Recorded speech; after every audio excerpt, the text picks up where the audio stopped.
Opinion: why Operation Sindoor surpasses nomenclature and establishes trust. Operation Sindoor is India's response to terrorism and acts of terrorism from a land controlled by the adversary. The response is gendered in spirit and soul. The terror attack on tourists in Pahalgam, Kashmir, on April 22, was to establish a pattern of fear, and the cunningly cultivated communication of that fear in the common man. The communication was carefully mounted on 3 words: go tell Modi. It was guided by the motive to coldly create fear and communicate fear to a section of the Indian society through women, family members of the victims, all of whom were men. The carriers of the message would be women survivors of the terror attack. That India's retributive action and strike on May 7 would get internalized in a gendered context, was known, and clear, the moment Go Tell Modi made it to news headlines. It was, however, beyond everyone's imagination, that the name of the operation launched by India against Pakistan would be as boldly read, distinct, divine, feminine, ritualistic, resilient, and symbolic of honor, as Sindoor. As visible on social media and media, those reacting negatively to the naming of this operation after Sindoor are Pakistanis, and a section of Indians, who seem to nurture the chain of shaming victims of terror and terrorist acts and denying the victims their own grief and closure. Nanan: the depiction of Operation Sindoor's announcement in visual material shared by government handles on social media, seemed profoundly disturbing by design. The dry sprinkle of Sindoor, when not in a streak, whether is marital bliss, or in a moment of strife, or in worship, stirs a range of emotions in Hindu women. The dry sprinkling involves a spur of a moment. That moment brings happiness for the woman or marks the end of it when reflected in an unfortunate turn of events. Sindoor is an emotion, the carrier of emotion, the measure of emotion. Transposing on the gentle symbol of Sindoor, the overwhelming texture of justice against terror through action for honor, defense, and protection has immortalized the operation in Indian military history. There should not be any attempt to insert a north-south connotation, or assigning a region to the name and symbol Sindoor or Sindura. Vermilion is the extract of Shakti, power, might, and valor invoked in the divine feminine. It is the distilled hue of the Devi's own demeanor on the battle pit, where she forges ahead with her weaponry to vanquish demons. Nanan on the other hand is Modi. He takes communication directed towards him, at him, seriously, even though he may respond when and how he deems right, appropriate, sufficient. It could be because in Modi's workings of trust-driven and delivery, trust Vishwas draws its energies from communication, of which women are the prime recipients, prompt givers, avid shapers of reciprocation, which is not confined to political dynamics, but has acquired social and cultural connotations. There is absolutely nothing that would make one believe that the government's actions following the Pahalgam attack would be devoid of the interplay of Vishwas ki Door, a phrase Modi uses to describe the thread of trust running between him and women citizens, in action for justice to women themselves, and profound symbolism. The Vishwas ki Door is linear in nature, even though its dynamics are looped and complex. Linear, too, is the streak of Sindoor, that defines a Hindu married woman steeped in religiosity, or the journey of the Hindu woman worshipping Hanuman synonymous with Sindoor, or the Hindu woman celebrating civilizational continuity during Sindoor Kila and Visarjan, or the Hindu woman carrying away a pouch of Sindoor symbolic of the Devi's own blessings and her own red from one of the Shaktipeeths and numerous Devi temples dotting the landscape of not just India but the Indian subcontinent. Nanan Chandi, Kali, Durga, Jvala. Her manifestations have guided and propelled the greatest warriors for Dharma through the centuries, and continue to in contemporary times and history, soaring in war cries of the Dogra Regiment, the Kumaon Regiment, the Jammu and Kashmir Rifles, and the Gorkha Regiments. The potent infusion of feminine power in the invocation to the Devi in battles fought for bringing civilizational sustenance and political balance through military action led traditionally by men, fought by men to the finish, signifies the confluence of male and female energies. The Devi rejoices when Ganesha destroys obstacles, and red is the extract of her appetite for delivering justice. Red is the essence of her wrathful determination and vengeance against evil and the inclination for action for the evil's decimation. She is Raktavarna. The feminine and femininity particularized in Sindoor in the name Operation Sindoor, has vermilion, latent and manifest, in the durable connection between evil, the harbinger of evil, of justice and deliverance of justice against evil.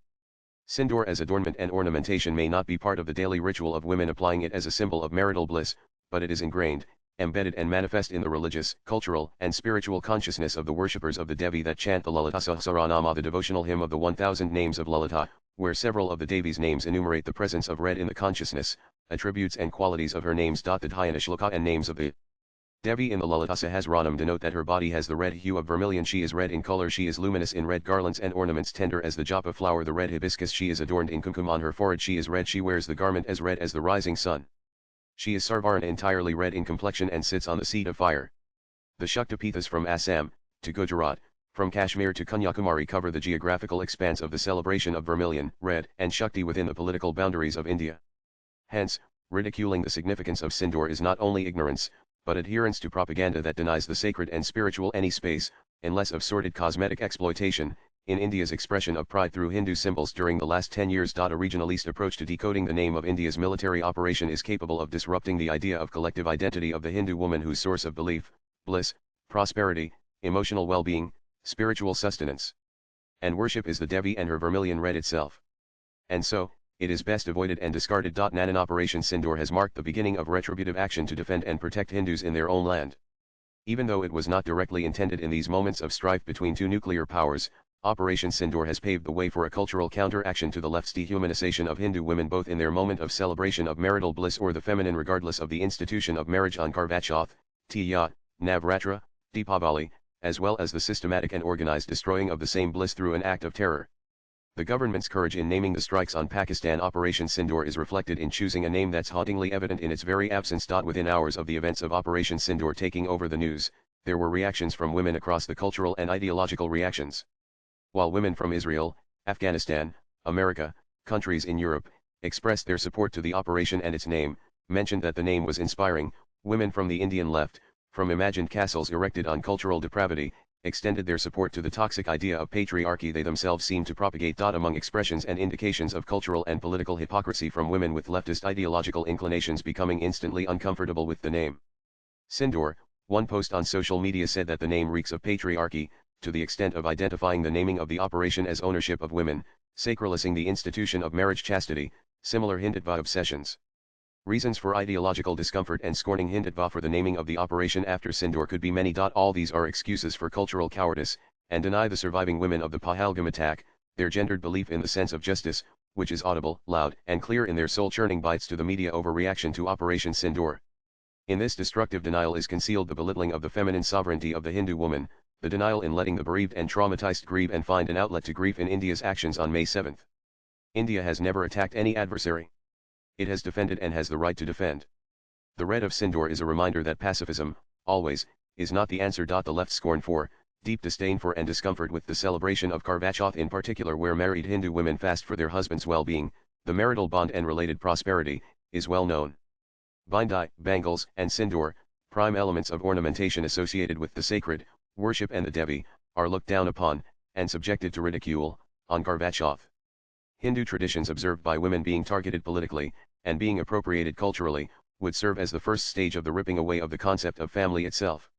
The burden of this exercise is proudly taken by the left in the different realms of society, social media, and social spheres. It was natural, thus, that the first strike from India against the Pahalgam attack being given the nomenclature that is gendered and celebratory for the feminine, in nature, form and use, used for attacking Pakistan, would be met with negativity. Conveniently, when Sindoor is separated from the sacred, and used as a mere accessory in fashion shows and fashion photo shoots by men, postured as an expression of inclusivity and pride, one of the excessively exploited causes of the left, no pamphleteering and sloganeering with phrases such as ownership of women, sacralizing the institution of marriage chastity, occurs within the left. Outrage on such is for another day. As of now, to projections of such unprincipled and forked tendencies, there are questions. Why is the cause of women widowed by acts of barbarity, taken up by a PM Modi in a courageous stance shown through the symbolic nomenclature of Sindoor associated with reek or stench of patriarchy? Why is taking ownership of responsibility towards women who have been widowed, being demeaned and being addressed in a derogatory tone? Why is the nomenclature of this armed operation not met with poetry of valor and fragrance of a revolution, the kind that the left often wants to see or support in Indian cities and universities as a passionate initial reaction? Considering Sindoor is one of the durable symbols of the bond between the husband and wife defines the operation, if you look closely, the victims of terror all men have been defined by a symbol of a relationship that is defined by the presence of a woman as the partner. Does this not indicate the ownership of the men who are no more, by a patriarch and patriarchy instead of the perceived ownership of women as owning responsibility for retribution against a terror attack, where men were killed with headshots from a close range? An act in ownership of women are women, who witnessed the most barbaric act of terrorism that resulted in the loss of their husbands and dear ones, not daughters, citizens, and women of India as being accountable for and answerable to their identity as daughters and women citizens of India. 2. Ownership of women within less than 48 hours, Operation Sindoor, in no dimension, has proven to be plain nomenclature. Operation Sindoor has opened a wide window to a renewed and stark view of the political outpourings of the half in the 2.5 front that late General Bipin Rawat warned about. The half refers to the internal conflict that India faces, along with the reference to Pakistan and China. Negative reactions to the name Operation Sindoor will have takers in people who have opposed the presence of Indian armed forces in Kashmir, The abrogation of Article 370 and India's actions in the fight against Naxalites, their sympathizers and supporters. The male artiste activist, who is known for making foreign strife severely personal, seemed to have suddenly tumbled towards the rabbit hole of pacifism when it came to India defending Bharat. If such artists had creative courage in art, they would gather followers of their ideas, and perform, for the cause of Operation Sindoor. The former anchor who was seen imprecating news channels as Gaudy Media for running news tickers in reportage on Operation Sindoor. The mighty Bollywood actors who stay mum on Operation Sindoor after faking the act of putting Sindoor in films for decades, and feminists who level baseless accusations on the Indian government of using women to wage a war, and similar. Those who have a problem with the tilak would never join the rousing of Sindoor. Swipe left for next video. Communication is a catalyst of trust, even when entrenched in deviously planned devastation, acutely harrowing events, deplorable, painful and unfortunate in nature. Interviews of women relatives of the victims of the Pahalgam terror attack reveal that the Modi government has the trust of these citizens supporting any action in defense that follows Operation Sindoor. This trust is important for the Indian Armed Forces, the government, and Modi. This alone should matter and indicates that Operation Sindoor is more than mere nomenclature. Kashmir is the land of Shiva and Shakti. The dash of vermilion will remain its humble reminder. Views expressed in the above piece are personal and solely those of the author. They do not necessarily reflect News 18's views. Latest blogs.